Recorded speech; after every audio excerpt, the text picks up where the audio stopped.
قرآن کا ایک بڑا اہم نقطہ ہے جو ہر آدمی کو سمجھنا چاہیے. فَمَن يَكْفُرْ بِالطَّاغُوتِ، جو کوئی طاغوت کا پہلے انکار کرے، پہلے کیا کرے؟ فَمَن يَكْفُرْ بِالطَّاغُوتِ، پھر یؤمن باللہ، پھر اللہ پر ایمان لائے. اور کلمے میں جو لا ہے نا، لا الہ الا اللہ، وہ لا اسی کا جواب ہے کہ اللہ، تم ان لوگوں کا پہلے انکار کرو ہر قسم کے کفر کا، ہر قسم کے، اس کے بعد ایمان لاؤ. ایمان اللہ کو وہ پسند ہے اور وہی ایمان اللہ کے ہاں مقبول ہوگا جس میں کسی قسم کی شرک کی ملاوٹ نہ ہوگی. یہ بات بہت اہم ہے. آج ہم نے دین کا ایسا ہاچ پاچ بنایا ہوا ہے کہ اللہ کا دین پورے کا پورا کہیں نظر نہیں آتا. اگر میں غلط کہہ رہا ہوں تو بتائیں.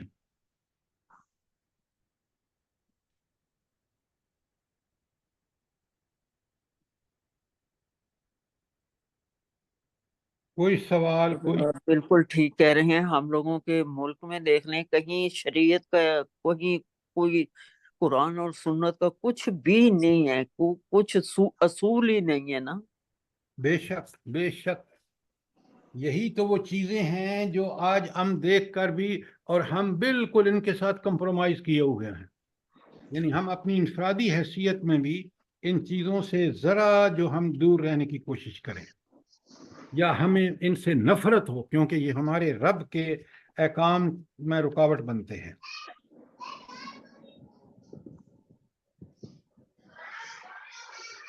اگر کوئی سوال ہے ان 13 آیات پر جو میں نے آپ کے سامنے پڑھی ہیں سورہ الممتحنہ کی، تو ضرور سوال کریں، ورنہ میں اب آپ کو خلاصے کے ساتھ اس پوری صورت کا خلاصہ ایک دفعہ پھر پڑھ دیتا ہوں، تاکہ ایک چیز ہمیں پوری طرح کلیئر ہو جائے کہ اس صورت میں کیا احکامات ہیں اور ہمیں ان پر عمل کرنا کتنا ضروری ہے. آیت نمبر 1 تا 4 کے مضامین کیا ہیں؟ بڑے غور سے سنیے.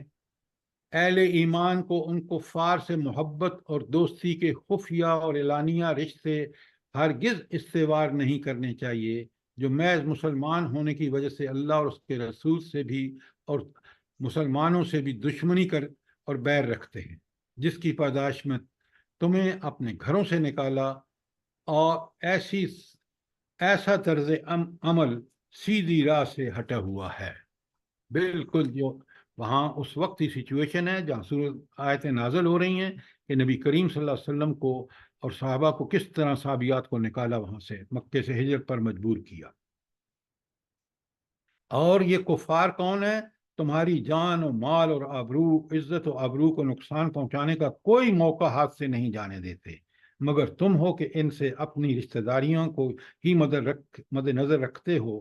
قیامت کے دن ایسی رشتہ داریاں کچھ بھی کام نہیں آئیں گی.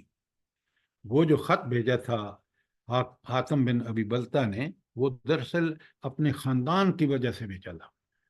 اللہ تعالیٰ کہتے ہیں یہ رشتے کوئی کام نہیں آئیں گے آخرت میں. تو آخرت میں پھر کیا کام آئے گا؟ جلدی بتائیں. اور اپنے مال کام آئیں گے جو عمل کیے ہوں گے. ایمان اور عمل صالح، آمنوا وعملوا الصالحات. بات قرآن کی کیا کرے. ایمان اور عمل صالح کام آئیں گے. یہ اور رشتے سب موت کے وقت ہی رشتہ دار پھینک کے قبر میں اور واپس آ جاتے ہیں، اور جھگڑا شروع ہو جاتا ہے جائیداد پہ، جھگڑا شروع ہوتا ہے دوسری باتوں پر، اور چند دنوں میں اس کو بھول ہی جاتے ہیں سوائے اہل ایمان کے. یہ تھا آیت 1 تا 4 کا مضمون. اور آج آپ دیکھ لیں کہ ہم اللہ تعالیٰ اور اپنے دشمنوں سے کس قدر ان کے لیے ہم نے اپنے دروازے کھولے ہوئے. اچھا، اللہ رب العالمین نے یہ بھی بتا دیا کہ دیکھو، جب اللہ ایک برائی کو پوائنٹ آؤٹ کرتا ہے نا، تو اس کی اصلاح کے لیے اللہ تعالیٰ بہترین مثال دیتا ہے. یہاں مثال کس کی دی ہے؟ حضرت ابراہیم علیہ السلام کے اسوہ حسنہ کی، کہ کس طرح انہوں نے اپنی قوم اور ان بتوں کو جو وہ پوجتے تھے کس طرح اعلان برات کیا. تو اللہ تعالیٰ نے ابراہیم علیہ السلام اور ان کے رفقا کے اسوہ حسنہ کی طرف توجہ دلائی کہ کس طرح انہوں نے اللہ کی خاطر اپنے رشتہ داروں اور پھر اپنی قوم تک سے علیحدگی اور دوری اختیار کر لی۔ رشتہ داری کا یہ معاملہ اللہ پر چھوڑ دو، ہو سکتا ہے کل کو انہیں ایمان کی توفیق ملے اور وہ پھر تمہارے دوست اور عزیز بن جائیں۔ کہاں معاملہ آیا؟ جب فتح مکہ پہ یہ دوک سورہ نصر پڑھیں کہ سارے لوگ اسلام میں داخل ہوئے۔ یہ تھا آیت 5 تا 7 کا مضمون، اور 9 اور 8 میں اللہ تعالیٰ فرماتے ہیں کہ یہ خارجہ پالیسی کیا ہونی چاہیے۔ کیوں؟ قرآن نے مکمل احکامات دی ہیں، مسلمانوں پر یہ واضح کر دیا کہ قطع تعلق کا یہ حکم ان کفار کے بارے میں نہیں ہے جن کی روش تمہارے بارے میں دشمنانہ نہیں، ان سے حسن سلوک کر سکتے ہو۔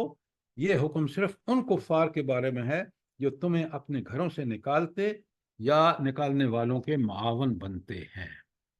قرآن نے کس طرح کس کے ساتھ کیا معاملہ ہونا چاہیے، کون سے کفار سے دشمنی ہونی چاہیے، اور کون سے کفار جنہوں نے آپ کو کوئی نقصان نہیں پہنچایا، کوئی حملہ نہیں کیا، کسی کی مدد نہیں کی، ان کے ساتھ تعلقات کیا ہونے چاہیے۔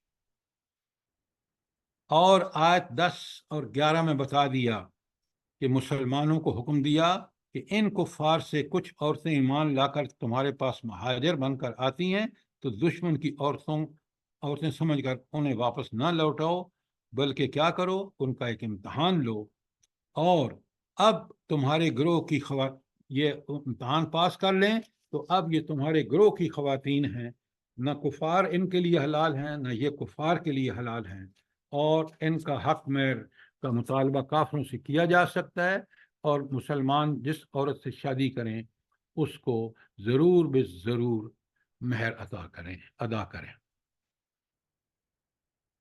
اور آیت نمبر 12 اور 13 جو آخری آیات ہیں اس میں صاف بتا دیا کہ ریاست سے وفاداری مومن کا فرض ہے۔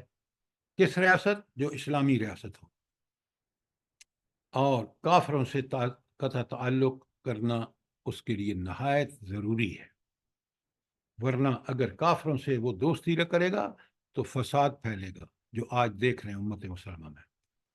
تو فرمایا کہ نبی کریم صلی اللہ علیہ وسلم کو حکم دیا کہ مومن عورتوں سے اسلامی عقائد و اعمال کی پابندیوں پر ان سے بیعت لی جائے، اور آخر میں ایک دفعہ پھر حکم دیا کہ اللہ تعالیٰ کی طرف جو معتوب ہیں یا مغضوب ہیں ان کفار سے دوستی وغیرہ کا کوئی بندھن قائم نہیں رہنا چاہیے۔ کتنے بہترین اور زبردست احکامات ہیں۔ میں اس کا ایک واٹس ایپ آپ کو بھیج دیتا ہوں خلاصے کا۔ تو اس طرح آج ہم نے یہ سورت ختم کر لی ہے، سورہ الممتحنہ۔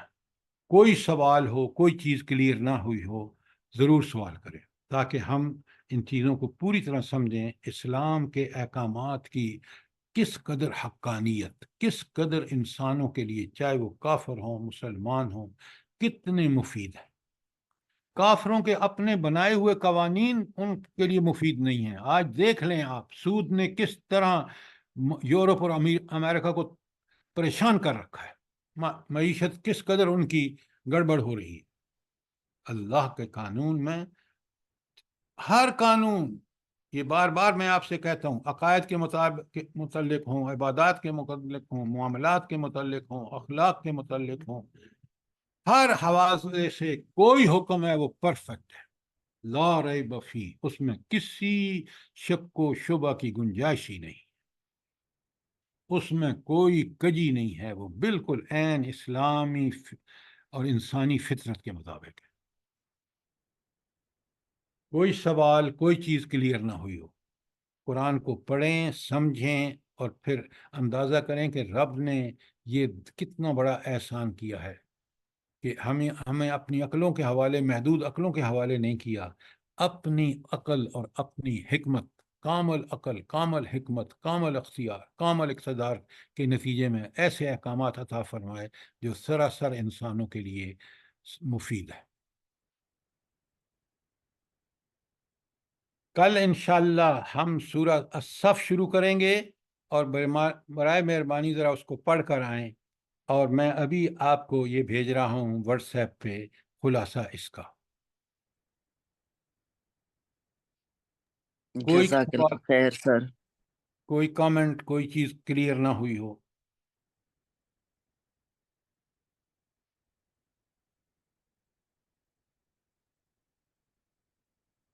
اللہ پاک آپ کو جزائے خیر جزاک اور اللہ سر جی، عافیت اچھی طرح سمجھ آ گیا ہے والی زندگی الحمدللہ. دے.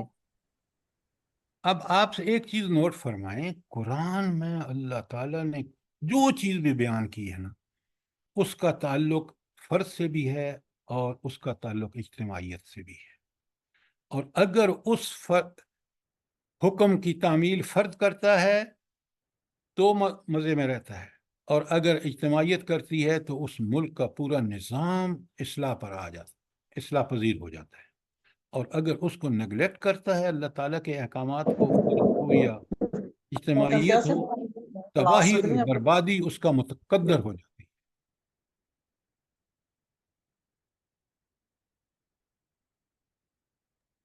بے شک سر. جزاک سر جی آج تو بس فردن ہی وہ بھی کہیں کہیں رہ گیا. ہاں، اجتماعیت لیکن پر ہمارا فرض ہے، آپ کا اور میرا اور جو قرآن سے جڑے ہوئے ہیں، کہ ہم اپنی فرد جو اصلاح ہے ذاتی طور پر، وہ قرآن اور سنت کو ہی بیس بنا کے کریں.